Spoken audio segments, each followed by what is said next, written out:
Throughout all of NBA history, only 5 people have averaged over 3 steals per game. That's Michael Ray Richardson, Don Buse in the 70s, Alvin Robertson, Fat Lever, and of course prime Allen Iverson in 2002. Dyson Daniels currently has the 3rd highest steals average of all time, with 3.1 steals per game in 34 minutes, at almost halfway through the season. Poked away by, guess who? Dyson Daniels. Leads the universe in deflections and dunks this one.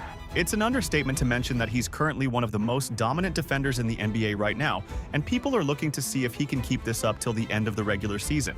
But right now, we're trying to figure out how he is doing all this, and why even the most elite offensive talents have a hard time being guarded by him. Let's start by looking at his most dominant game, where he had a whopping 8 steals in total, to see how he locks up his matchups. The first thing you see in this game against the Timberwolves is that Daniels doesn't just guard his man, but he also actively follows the play at the same time. Even though he's guarding Edwards, he keeps an eye on Randall, and he's able to pick his pocket for the fast break. Daniels gets the ball from Randall 3 times this way during the same game, and he wasn't even his man. And a steal by Dyson Daniels. He picked the pocket of Julius Randle. Yes, whilst Daniels' ability to keep one eye on his man and one eye on the play is probably his greatest superpower. The greatest superpower for fans of the channel is the ability to click like and subscribe to the channel so that we can keep making fire videos like this. Here's Daniels doing the same thing against Holmgren, securing the steal and fast break for 3 extra points. Dyson Daniels, his first steal of the night. Remember, he had 5 on opening night against Brooklyn, and Trey drilled. By watching not just the man, but the play as well, Daniels is able to get steal after steal from opposition. This also works with blocks like this one on Okoro.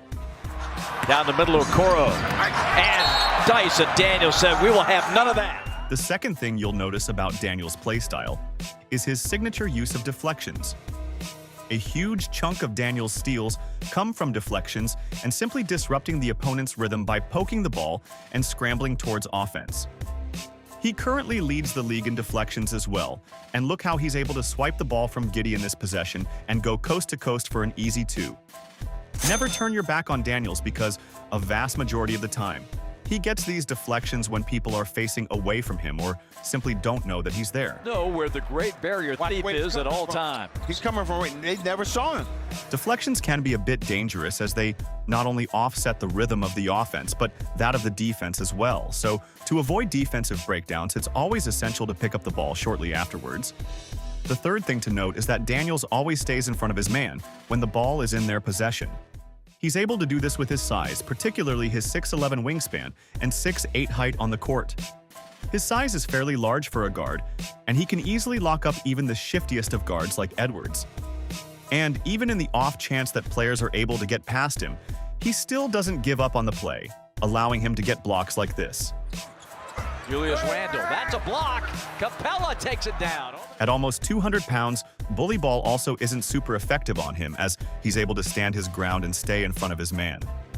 He's also incredibly nimble and agile for his size, so good luck trying to lose him over screens or through blow-bys. In all of this, you might attribute his performance to just strategy and physical gifts, but honestly, his greatest talent is simply his instincts. His anticipation instincts are insane.